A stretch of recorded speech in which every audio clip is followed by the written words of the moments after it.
Okay, everybody, well, welcome today to Talk with Doc.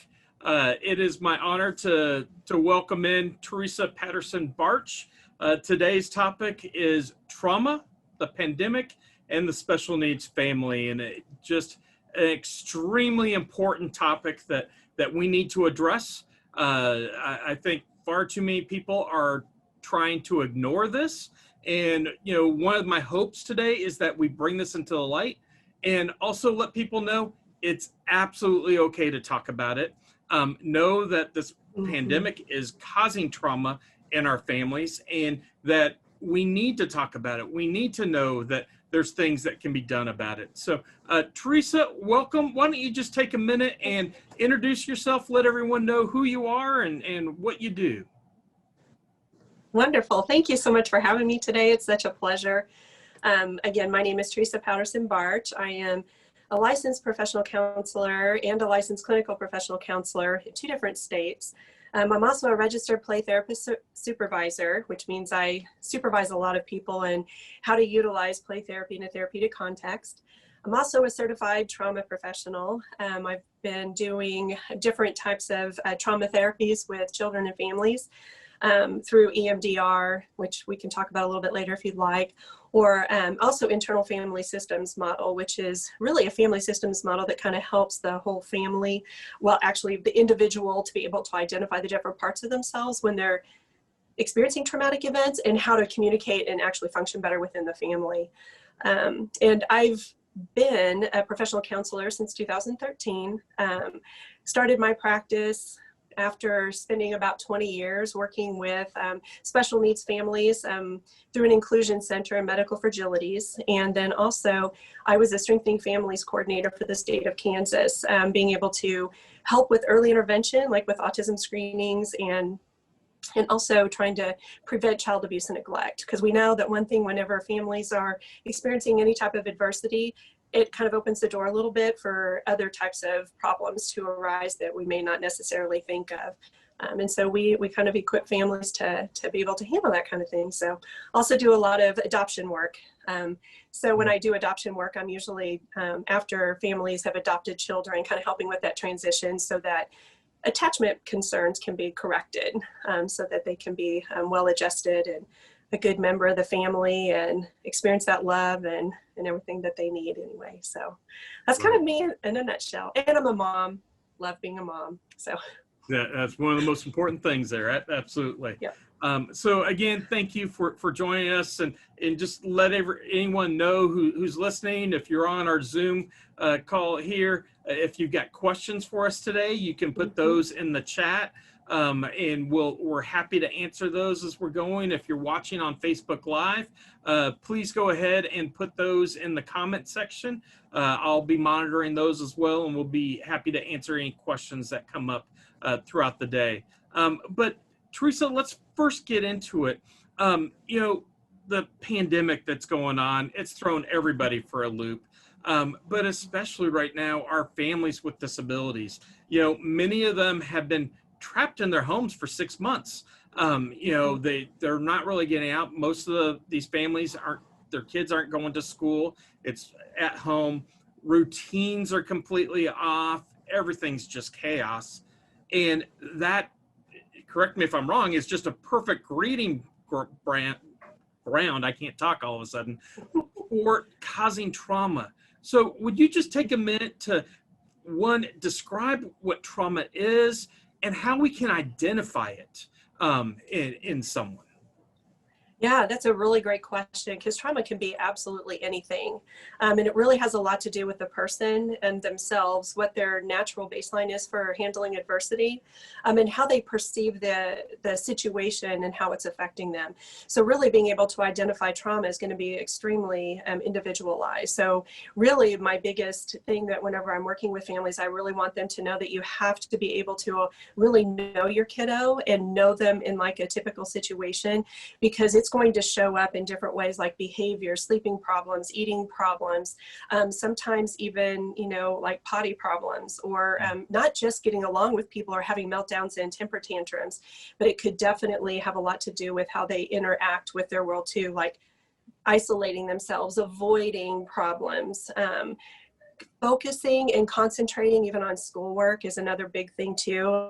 I do know that a lot of our kiddos in the special needs community do struggle with attention and focus problems, but it will be exacerbated. And one of the things that we always want to do is make sure that we're able to understand our kids so we know what how their brain is functioning in that moment, because that's going to be the key indicator as to how we're able to help them navigate what's going on.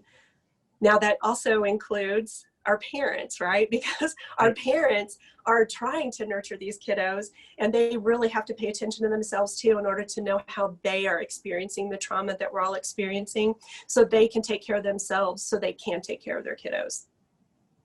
Yeah, and I'm so glad you said that. I think that's so important for us to remember and key on that. We're not just talking about our kids with this. We're also talking about the parents, siblings as well.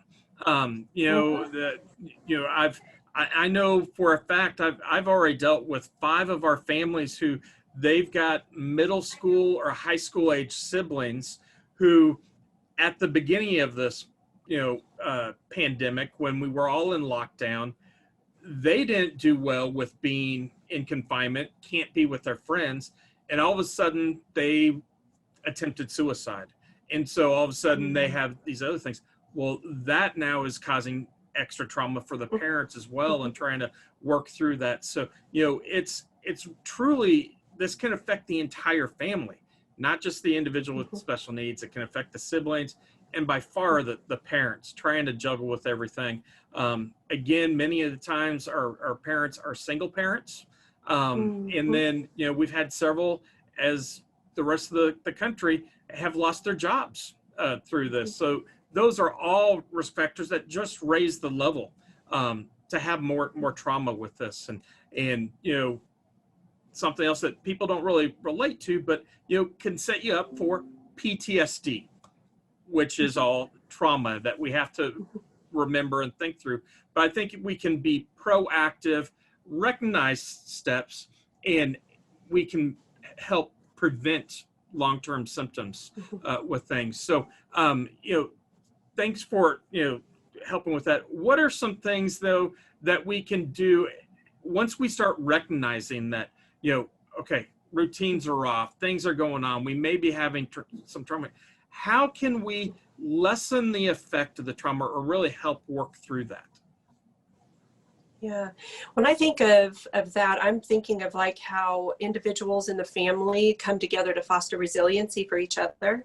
And, as I was talking just a little bit ago about really understanding, what your kiddo is all about, what their strengths are and how they really handle things generally, it's really important to know what the family dynamic and family values are too. So is it spending time together, doing daily check-ins, sitting at dinner around the table with the TV off, with cell phones put away, and it doesn't really matter if there's any special needs in the home or not. We're talking about like valuing people and valuing the people that we love the most, and putting them in a place of feeling valued and feeling connected. And when we think about resiliency and being able to how are we going to get through this together, it has a lot to do with how we are interacting with one another and valuing each other as a group.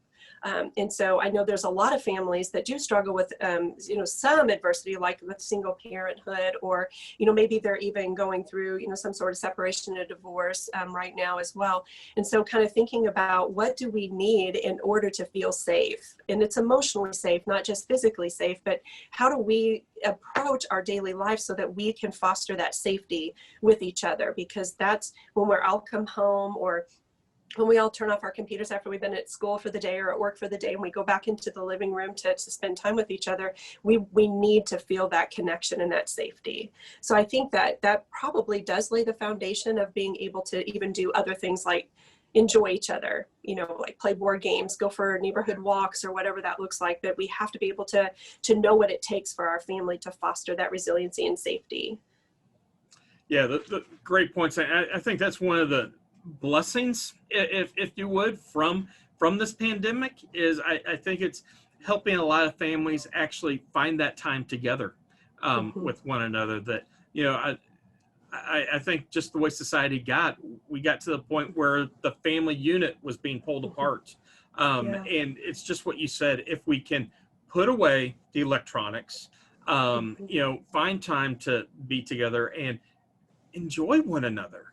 Oh, what a difference that can make, and really Yeah. bond. And now it seems like, because we went from one end of the spectrum to the other. So then we weren't spending time together, but now we're forced to spend time together. So it's like building the intentional framework around that. It's like, you know what? I care about you. I want to know what your day was like. Tell me one good thing, or tell me something you're struggling with. Let's all support each other. And I mean, if you're in faith at all, let's pray for each other. Right.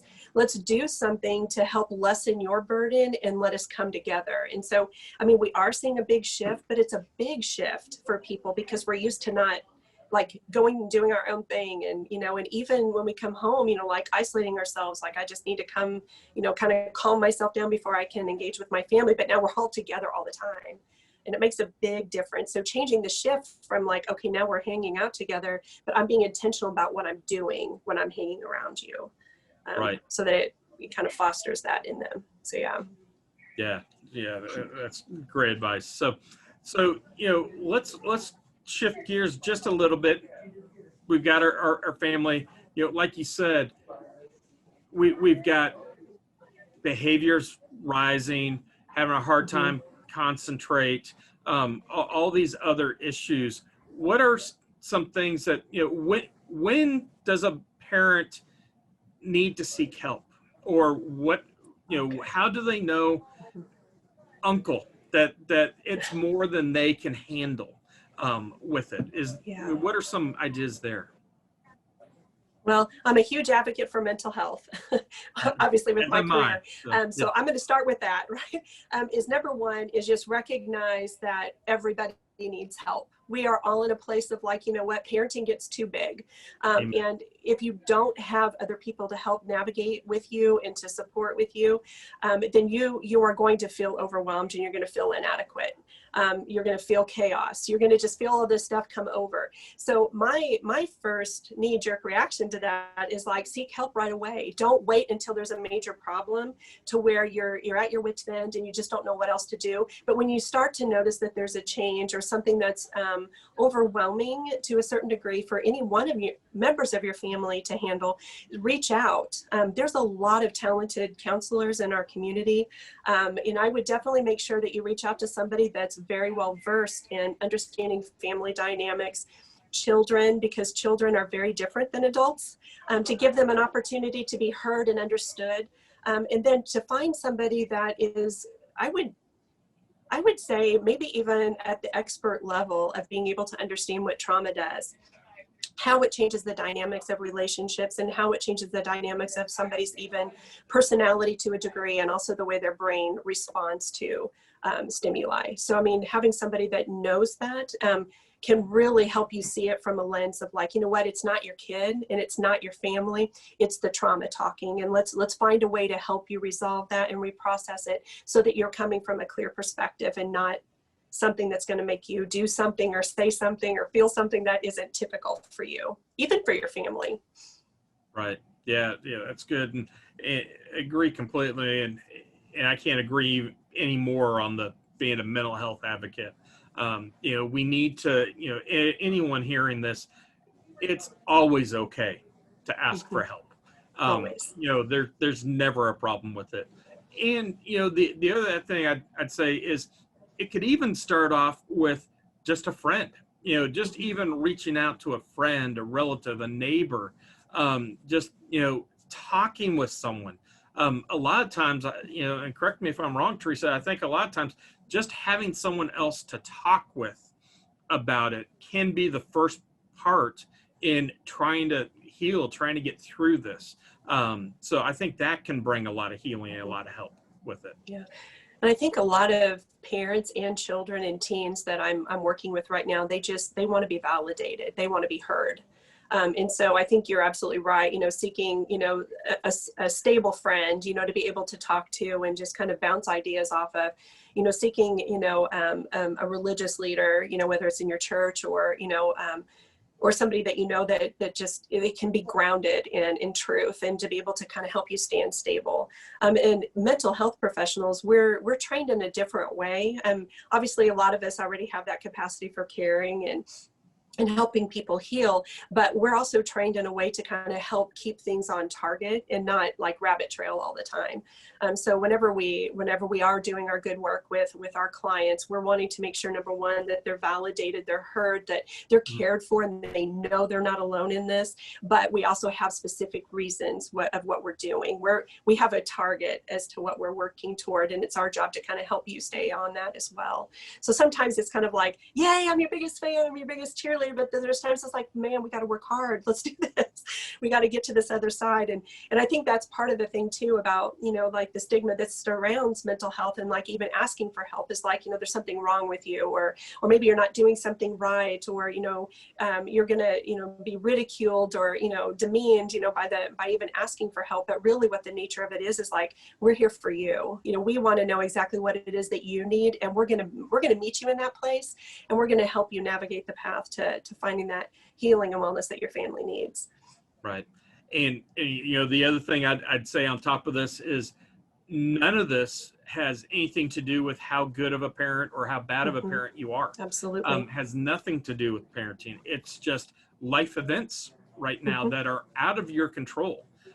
So don't take any of it personally. Don't sit there and say, oh, I've done this. I just, I've done this on my child. It's poor parenting.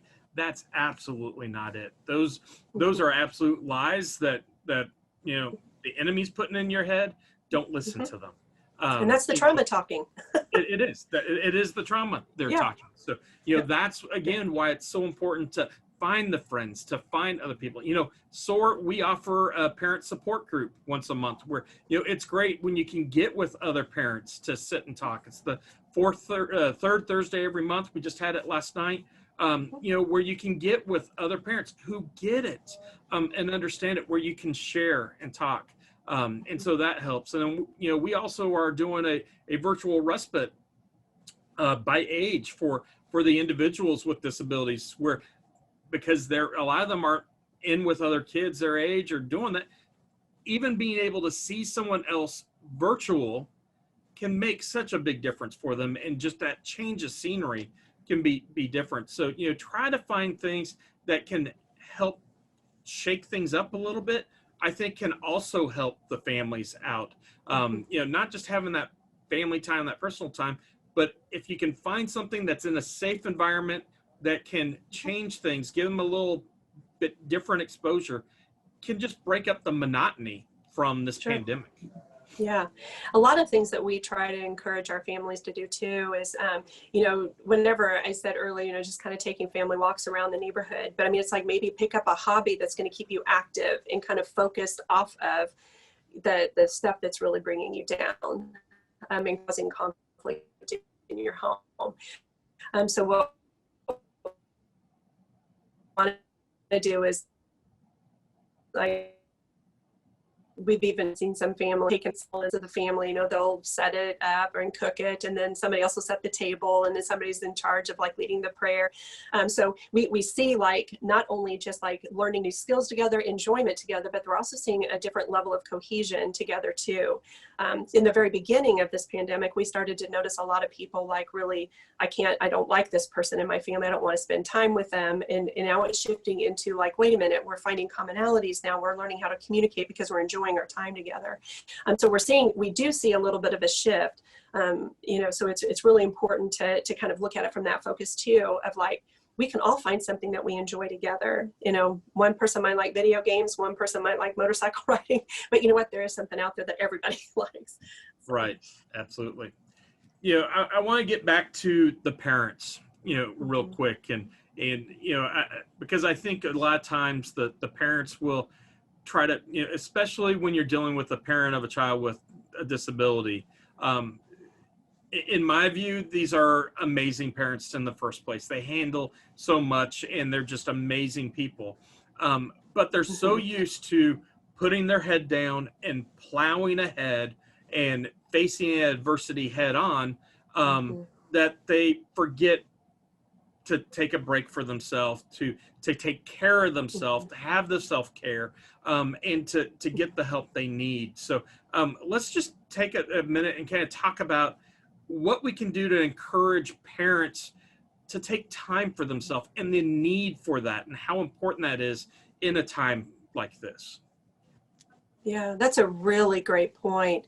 One of the things that I notice a lot with parents of special needs children, or multiple, sometimes we'll have multiple children in the family, is that it becomes so I guess like rote behavior. It's like, we just do it because it has to be done. If I don't do it, nobody else is going to do it.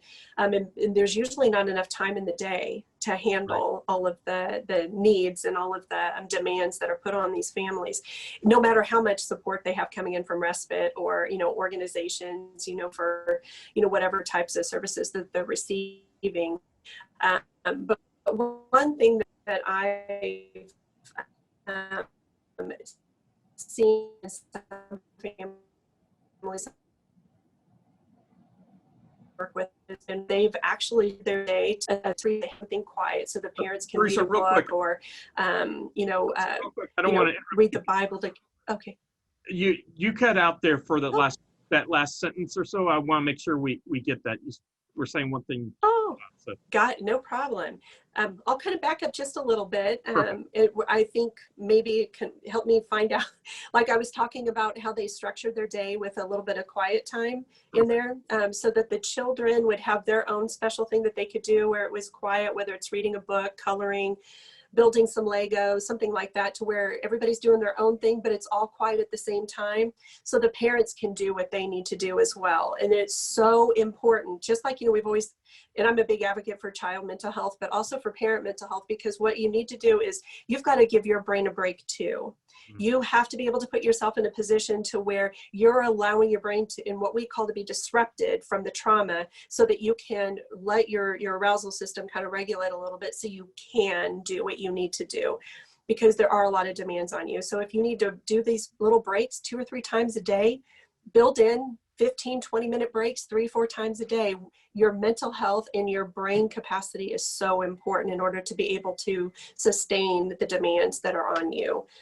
And it's okay to do this, and it's okay to ask for that time, because you matter. And it's very important to make sure that if you're taking care of yourself, you're modeling that for your children, because they will follow in line and they'll do the same thing. They might even protect that time for you. Not that they need to take care of you, but they may like, hey mom, isn't it time for us to sit down and read our book? And you're like, yes, let's sit down and do that. So I would say do something along those lines. It's really going to kind of put everybody on the same page and put the same value into everybody, so that we're all on the same page and able to do the same thing together. Yeah, no, that's great. Yeah. And there's no question, because the kids know when mom or dad are in a better mental place, everything goes a lot better for them. And so they're going to do everything they can to encourage mom and dad to have that time, because it makes family life better and just replenishes everybody with that. Yeah. So, when you were sharing, you also said that you introduced yourself that, you're a trauma counselor, as well, and work with that. And I may get the letters backwards. It's the EDR or what was that again? The EMDR. Yeah. EMDR. EMDR. Eye movement desensitization and reprocessing. Yeah. Yeah. Could you go ahead and talk about that some?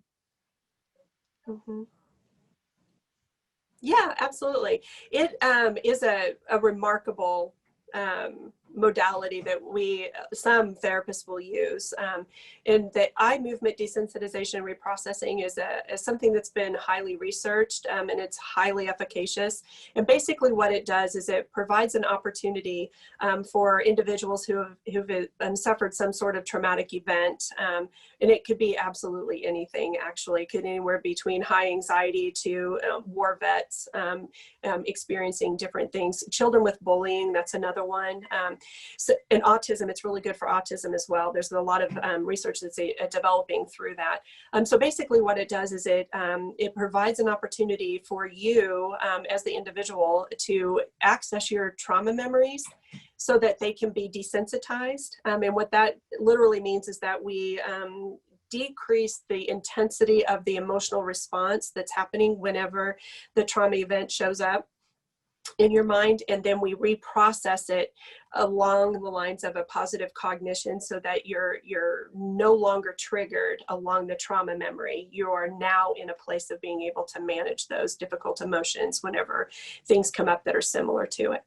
It's a modality that can, take 3 or 4 sessions, and sometimes I work with individuals where it takes a couple of years. So it really depends on the nature of the trauma, and it really depends on, like, if it's a repetitive trauma, like child abuse might be one of those, interpersonal trauma is another one, or if it's something, like you're really stuck on. But EMDR has really proven to be able to unstuck trauma and to put you in a place of really having mastery and being able to be more in control of those areas of your life.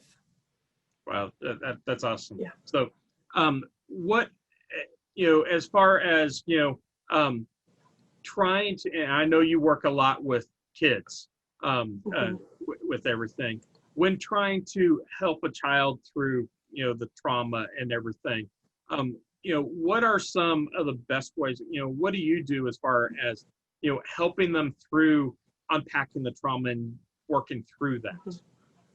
Yeah, well, I think probably one of the biggest pieces of my work with children is partnering with the parents. Almost every single family that I work with, I'm with the child individually in the therapy room, and I'm doing the work with them and really targeting the trauma or the anxiety or whatever's showing up. But I really work very diligently with the parents pretty consistently, about every 4 to 6 weeks, or at least through email or quick phone conversations, to help them understand what's happening in their child and with their child's brain so that they can support their child. So I kind of equip them with parent skills, if you will. But it doesn't always have to be like, this is what's happening in session, and this is exactly what your child said, this is what your child did. But it's more about like understanding the internal working model of the child so I can help the parent understand it so that the parent can be better equipped to support their child. And so usually whenever we do these two things together, we see remarkable outcomes. Sometimes it's not always quick. I don't want anybody to go, oh my gosh, I can do this in 2 sessions and be done. Not always that quick. Sometimes it's a year, 2 years before we actually see the results we're looking for. But it's the consistency, the repetition, the relationship, and the expert behind the work that we're doing and the ability to communicate it to the parents. So I think that's probably the biggest thing. And I know we've talked a lot about parents. I mean, the kids are the ones that are suffering. I mean, the parents are suffering too, but the parents are the first caregivers. They're the advocates, they're the cheerleader for their children. And so if we're not equipping them appropriately, the children we're going to only be able to deal with their symptoms. And so that's kind of really the biggest piece of the work that I do. Right. Well, Teresa, I want to go to a question that Okay. I had emailed in. Apparently, I'm not going to use names here, but a parent asking, they've got a child who's got profound CP, wheelchair, and nonverbal, who is highly being affected through this whole pandemic, doesn't have any of their social interactions, and just can tell, like you just said, they're acting out in their way, and they're already doing a lot of the family time trying to do that, but single mom just doesn't seem like it's enough. She's asking, how do I get, what do you do next, and how do you help someone who's nonverbal, doesn't move much, to be able to process through this and know everything that they're thinking? I'm trying to have a multi-loaded question here. Yeah, that's a really good question though. And this is very much in line with a lot of the stuff that I explain to parents. Is like, whenever a kiddo comes in for therapy, we don't have to use words. We are trained as play therapists in order to be able to meet the person at their most, internal level, and to be able to understand symbols and themes and things along those nature. So that's kind of the first part of it, is like, being nonverbal can be a barrier to some people, but it doesn't have to be. And then also being able to teach attachment type modalities to the caregivers, and also the single mom. I mean, that's a tough job anyway, but maybe even give her, so equip her a little bit more too, to be able to understand that, she's doing the very best she can with what she has to work with, and equip her support team to understand the attachment piece, so that the child doesn't feel so isolated, so alone. And I think probably more than anything, that's probably the first method of being able to help them not feel so isolated. And from there, those attachment, interventions that might be able to be taught can actually help somebody lift their mood and lift their spirit and help them find, the meaning and purpose even during these difficult times. Yeah. And then I've got another question here too, and it's kind of ironic because we talked just a little bit about it before we got on. Someone just said, they've got a child with PTSD, and they are just starting to look at getting a therapy dog to help with that. And I know you've got a therapy dog in the office there with you right now as we're talking. I do. So they are trying to figure out, is that really helpful? Can that help their child process through PTSD as they're moving on with things? And they're just saying, is that really a good option for them? Wow. Yeah, that's an excellent question. And honestly, I'm going to give you my opinion on that, but there is a lot of varying opinions out there on emotional support animals and therapy dogs. I do have a therapy dog that works with me in session with my kids. A lot of it is because of PTSD. She's highly trained in attachment, anxiety, and depression. So she can pretty much pick up on emotional shifts in the room and support the client in that way. A therapy dog is trained specifically for whether it's anxiety, PTSD, or something along those lines. So if the person meets the criteria for the level of functioning in order to get a therapy dog trained that way, I would say go for it. Because if there's something about that connection with an animal that's just so unconditional and soothing and affirming. And it's just like a constant companion. It's amazing. I could go on forever, by the way. An emotional support animal is a little bit different. They're not as trained. They're just a companion that has a specific function. A therapy dog is trained in a very specific way to meet a specific need, but it also becomes a companion. So I would definitely say that it's a good thing to explore. And if you feel like your child needs it, I would do it. Cool. I've seen it work. Well, yeah.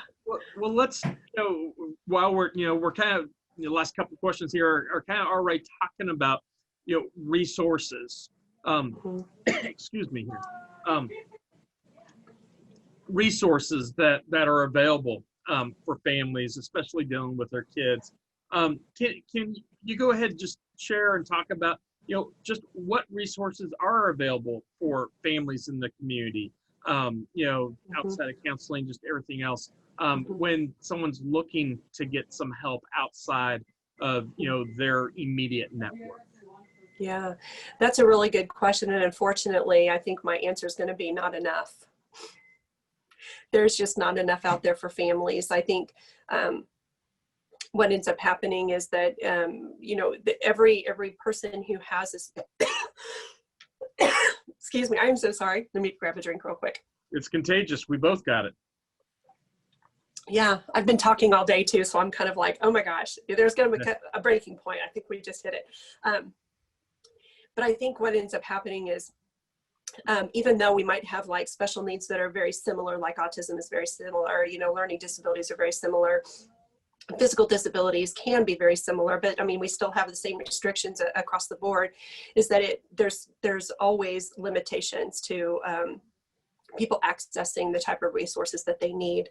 I think now I function out of 2 different states here, so I'm not sure who our audience is, and I want to make sure that I'm being very general, but most states have a disabilities board where they have access to not only funding, but also resources of who to contact, like for whether it's respite care or applied behavioral analysis or anything along those lines. So knowing where your behavioral board, your disabilities board is and how to contact them, because they have a constant list of people who are approved providers for those types of services that your family might need. Yeah.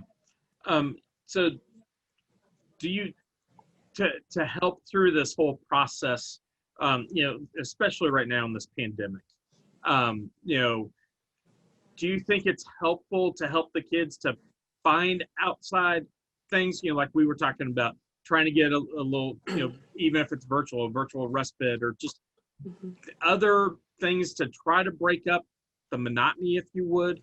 Are those things that would help them in possibly processing what's going on, or how Yeah.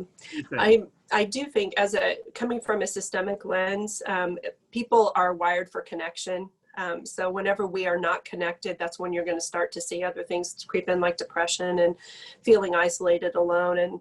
And so, yes, I would advocate for that. And even if it's like a book club, it doesn't have to be something active where you're always in the proximity of someone, but something to where you can see somebody else's face, hear somebody else's voice, kind of be in proximity, even if it's virtual, so that you don't lose connection. Connection is so very important. We are wired that way. We're wired for relationship, and not having relationship is detrimental to anybody's development. So I would definitely advocate. And there's lots of different things out there. I'm even seeing things crop up with teachers who are, teaching online, where they're actually developing social groups with some of the, kids that are kind of like-minded and like-abled, so that they're in a place of being able to interact with one another. I've even seen Taekwondo be done on video.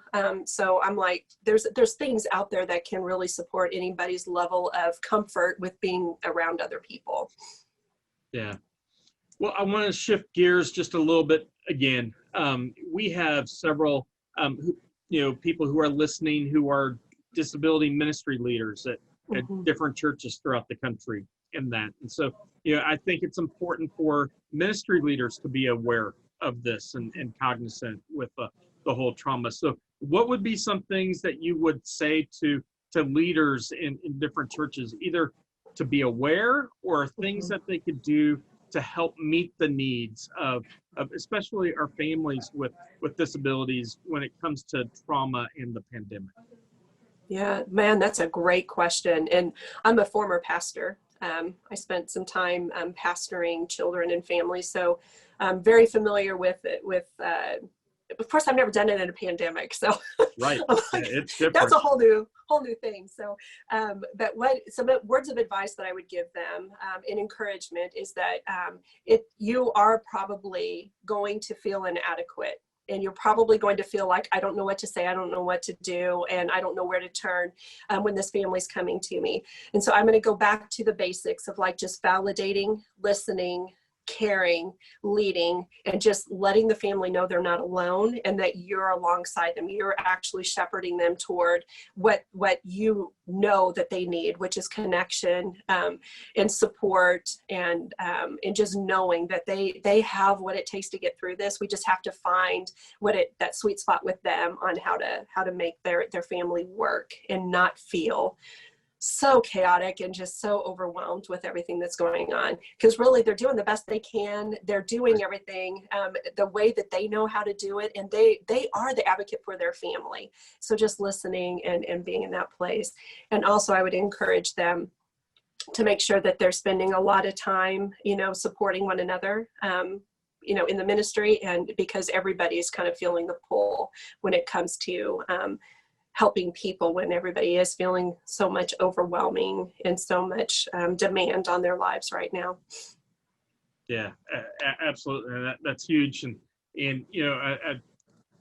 I think one of the first things you said there was the most important, that we forget a lot of times, because, I found myself there too, having been in as a disability ministry pastor for several years. You so much want to act and do things, but we really need to sit and just listen sometimes. But the thing that I'd send out to everybody, the greatest action that you can do is the listening, and then just stopping a minute and say, can I pray for you? And stop right then and there and pray for them. And that's one of the best pieces of advice I can give anyone out there. Don't just tell them you're going to pray for them. Do it then and there. It makes such a difference if you can do it right there for them, and it makes a huge impact for them. And I also love what you said about it is important for ministry leaders to get together with other ministry leaders, because they need that support. And you know, we help offer that support. I'll throw that out. It leads into, you know, us. We offer our network, and that's available next Thursday night, from 6:30 to 8:30. It's virtual, so it's normally just for the greater Kansas City area, but since we're virtual, you know what? Anyone from across the country can join us now. It's amazing. It is, and it's amazing how, you know, all of a sudden, you know, we've been wanting to go national, and, you know, COVID has helped us become more national. So those are great ways, but I think it's important that, you know, we walk alongside these families through this process. You know, one of the things I know for our team, what you know, our team has done, they've called our families and just checked in. Hey, how are you doing? You know, is there anything we can do for you? How can we pray for you? And then just pray for them. And you know what? Most of the time, there's nothing that they say we can do for them, and that's great. But just to know that someone's checking in on them and hasn't forgotten them, right? Oh my gosh, that just makes such a difference too. Because we can't show up at their house, you know, and, you know, no matter how much we want to be there at the doorstep and give the kids a hug, we just can't do that through this right now. So it's, again, encouraging ministries to think outside the box as we're doing ministry. And as some churches are starting to open again, I'd encourage you to continue to do virtual ministry, because we need to continue to reach these families, because several of these families won't feel comfortable to come back. Absolutely. And so we need to find how we can continue to do that for everybody. So, you know, Teresa, I'm sure I'm skipping things, but what are some things that we need to address that I haven't touched on today that you're thinking, oh, this would be good to talk about? You know, and I think really it just all comes down to just helping everybody know that we're all in this together. Is that, you know, we all feel kind of isolated at some level, and our lives have changed so much that it's like really hard for anybody to really grasp the magnitude of what that change has done to us inside and in our brain and in our work environments and in our family environments. But I think probably the biggest thing is just to understand that we are a whole being, and all aspects of who we are individually and collectively have everything to do with our cognitive and our emotional and our behavioral and our spiritual formation and how we're interacting with those things. And it's okay to pay attention to all of them. And to know that if something isn't feeling right, like if you're like, you know, I just am not spending enough time with God, or if my feelings feel like they're all over the place, that it's okay to take time away and just say, you know what, I'm going to find out what this is. And if you need to talk to someone, talk to someone. And I think probably, you know, what I'm hearing a lot in the media and in blog posts that come across my email list and everything is like how to do this and how to do that. But I don't think anything's really coming across that's collectively talking about the holistic person and just how to pay attention to all aspects of who you are and all aspects of who your family is. Because, you know, it's like you get one attempt, right? You get one opportunity to do this, and it's okay to notice that something's out of balance and to take care of it. Whether it's you or your kid or your whole family. Right. Yeah, absolutely. Yeah, I think, you know, as we're going through this whole thing, just like you said, you know, we need to let everyone know we're all in this together. You know, we're trying to help one another out and just be there, be a friend. And you know, the one piece of advice I'd give every single person who hears this, no matter who you are, no matter how good or how bad the day is going, there are a lot of things in this pandemic that we have no control over at all. And it's amazing how many people get so wrapped up and bent out of shape, if that's the right word or term, because of things they can't control. And so, you know, what, Teresa, my advice for people right now is don't focus on the things you have no control over. You know, we can't deal with that anyways. Instead, focus on what you have 100% control over. You know, but what am I making for lunch today? What can I do, you know, for my daughter or my son today? You know, what am I going at work, whatever it is that you actually have control on, that's what you need to spend your energy on. Control on how you spend time together as a family.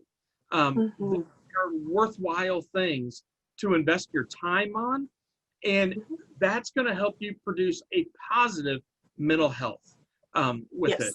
And instead, when we're focusing on things that's not in our control, 9 times out of 10, in my experience, we see a negative mental health start coming out of that because we get frustrated. Things aren't happening the way we want it, and it's a spiral. And so, what I tell everyone, those are the things we give to God. Let God take it, because he's the one in control of that. And we focus on everything else, focus on what we do. And I'll say it all the time. I hate the saying, God will never give you more than you can handle. I truly think that's a lie straight from the pit of hell. He's going to stretch you. Yeah. I truly believe God purposely gives you more than you can handle. And he does it on purpose. He doesn't want you to handle it all, because he says, hey, you focus on what you can't control and you give me the rest. You give everything else back to God. And that just changes things so much. And so, the other, in my camp, it's become my focus word in life, Teresa, and that word is perspective. And I want to encourage people to change their perspective on things. So many times, we're focused on this pandemic, how we can't do this, how we can't do that. But we need to shift that perspective and see all the positive things that come out of it. Look, we talked about, hey, look at this amazing time we can spend together as a family. We can get rid of technology and just have great family time and bond together. My teenagers not always running off with friends, and there we can actually see our teenagers and talk with them. And it may not be a full conversation every time, but those are positive things. So that's my other point I'd say is just shift that perspective. Anything that we can do to help make a positive mental health will help us in managing any trauma that comes our way. And it's okay to label it, just kind of in tandem with what you're talking about. It's okay to say, you know what, that's my anxiety, that's my fear, that's my trauma talking. I'm not going to pay attention to that right now, and literally distract your mind and shift it onto something that's good for you and helpful for you. And we talk about that a lot in sessions. It's just like, that's not you talking, that's something else that's influencing your mind, and you have control over what you think, and you get to have permission with what you talk about and what you think about in your own mind. So you don't have to let things come in. It's kind of like when the Bible talks about, check everything against the word of God. Do it with yourself. Check it against your truth too, because your truth is going to guide you, and your truth is going to keep you on path of what you need to. Those lies and the anxiety and the fear and the trauma, it derails you. So staying focused on what you know to be good and true is going to get you through the difficult times. Absolutely. Yeah, that's such good advice there. One other resource that I want to make sure, as we're coming up on the top of the hour, our time's flying here. Teresa, just looked at the clock and I'm like, wow. But one other thing I want to make sure everyone that's listening knows, because we're going to have a lot of good things to help fill your toolbox, both for families and for ministry leaders, is our Wonderfully Made conference. That'll be October the 19th through the 23rd. It's virtual, so it's available for everybody. And it's easy. We're coming right into your own home, wherever you're at. We've got a special VIP package where just for $25, you can have, every talk for the entire year on top of it, whenever you want. Watch it as many times as you want. But we've got some amazing talks, 65 plus speakers from all over the United States and Canada. So please come check that out. Go to wonderfullymadekc.com. That's Wonderfully Made, the initials, kc.com, and check that out. There are going to be some just amazing talks that are there. One of our keynote speakers is Emily Colson, and you want to come and hear her talk especially. She is a single mom who's had a lot of trauma in her life, has an adult son, Max, with special needs. And she's going to be sharing a lot of her story, and so many of us are going to be able to relate with her. But it goes on a lot what we've talked about here today, Teresa. So some great things that I encourage everyone to come to that. But as we're coming up to top of the hour here, and want to watch everyone's time and appreciate you taking your time out for us here today, to Teresa. What are some final things that you want to make sure we hit on for our families when dealing with either the trauma or pandemic or anything with that? Yeah. I think probably just to cap on everything that we said is just to really encourage the parents to know that they're doing the very best that they can with what they have, and to seek support and to take care of themselves. It's really important to not feel the shame and not to self-doubt or to second guess what your needs are, because you know them and you know what you need. And if it's okay, I'd like to let everybody know, I actually have a parent support group that's virtual that is launching this weekend. And we have a few things that are kind of in the works. And so you can find it at mybreakthroughparenting.com, or you can find me on my professional Facebook page at Teresa Bartch, or Teresa Paterson Bartch, LCPC, RPTS, my initials, and you can find the information there. There's no obligation, of course. It's just because we were talking a lot about support and finding the right needs to get your family taken care of the way that you want it to. There are options out there, and that is just one that we're launching this weekend, and it's pretty exciting times. And the Wonderfully Made Special Needs Conference, I was hoping to be a part of that, but I will not be available.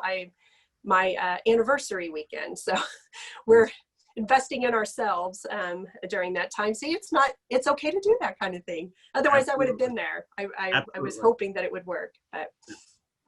But we're glad to have you here, and that's great resources. And again, if anyone needs to get hold of Teresa, contact us, and we're happy to put you in connection with her. If you have, and Teresa, with your counseling and your practice, do you also see adults? Oh, yes. Well, you do. And couples. Yep. We will see any combination of the family, including everyone in the family. We have 15 therapists in 4 offices in the Kansas City area, where we can pretty much meet almost any need. And are you doing telehealth with that yes. too? Yep. With it? Yep. Fantastic. So yeah, we can do telehealth in Missouri and Kansas right now.